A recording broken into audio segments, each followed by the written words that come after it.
Everybody told me now that my English is so good.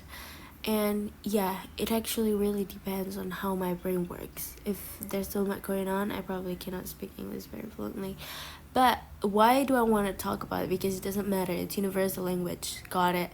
But it meant so much to me. You don't understand. It's my passion, my desire. I love it so much. So please listen to the story, So the turning point is like 2020. I remember it's COVID-19. I used to be in a boarding school. I don't get much access to the internet. So the second I got so much access to the internet, I'm becoming wow. I mean, like, I'm expanding my mind. I elevate my skill and everything, especially when it comes to English. And then let go the idea of grammar perfect. Do you know what I mean? Because before 2020, I think I do interested in English, but I always worried about the grammar error because everybody around me is a grammar police. You know what I mean? Especially one of my closest friends. She just no commented for everything, and I hate it. So I also like keep beating myself up over grammar policy, all these things. But then when it comes to 2020, I've realized that we speaking different languages, the purpose is to communicate. In communications, the purpose is to make each one of us understand what the fuck are we saying. Sometimes it's as simple as like, so communication's purpose is actually easy to achieve even without the grammar correctness. We can achieve that purpose. For example, like me eating, you know what I mean, like that's nice. Like you don't have to like, do you want me to eat with you, like a full correct grammar, you know what I mean. It's not mean. So I let go of that concept of perfection in my head about English, and I start to like freeing myself to speak whatever the fuck I wanted in front of the camera like this.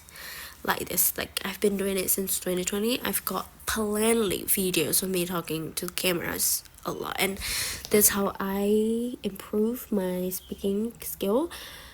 And yeah, but I used to, after 2020, I used to hide myself too because I feel small.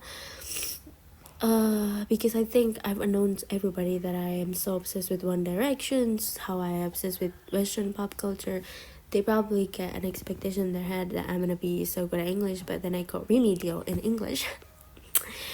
That hurt my ego, and so making me want to hide everything that I'm passionate about. So instead, I just try to fit in for whatever the fuck they're interested in, and hide my interests away from them. But then I cut them off, and long story short, I finally got the opportunity to actually practice my English to real foreigners. I'm talking full English, and I know for sure this is what I wanted. Like, this is the connection that I've been craving so much, and I finally get it. And I also, it's validate my point before that grammar is not the point of learning languages. Like, that's not the important thing, because let's remember the purpose of why we learning certain language is to communicate is the easiest thing in the world. Doesn't require you a perfect grammar, do you know what I mean? So getting into real life experience to actually speak with foreigners in full English, and from people that not even from English speaking country, it just validate my thought before about the idea of letting go grammar pressure. Do you know what I mean? Because why are we feel the need to be perfect? Why? Because also before that, I think I always feel like I'm not good enough. I need to improve, which is good, which is very good. So I can drag myself out to actually improve my skill. But then why are you feeling not enough? You actually good enough, like I feel the need to actually went to another course for me to actually speak good English. Actually, you don't. You have all of the source in yourself. You need to see that, but it's okay. But sometimes also you need to balance out. You cannot just feel like you're on top of the world blindly without introspections to yourself, without checking in to yourself, like your skills and everything. I don't know if it's applied to another skills, but I think it applies when you try to learn certain languages.